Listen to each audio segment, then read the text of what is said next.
It's really important to practice CVC words, or consonant, vowel, consonant words.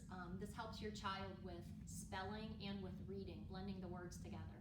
So a really fun, simple activity is to, first of all, write down some CVC words. I just went in A-E-I-O-U order: van, hen, sit, mop, and bus. Simple CVC words to sound out. Now, as the parent or the homework helper, you would hold on to these words. You would find something fun around the house that your child can build the words with.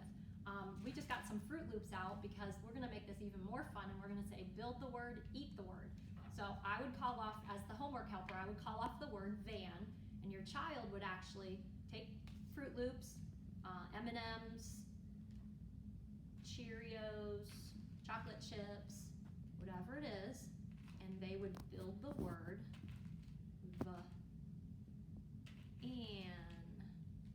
van. And if they build it, there's my V. I'm not going to build the rest of it for you, but if they build V-A-N, they get to eat the word.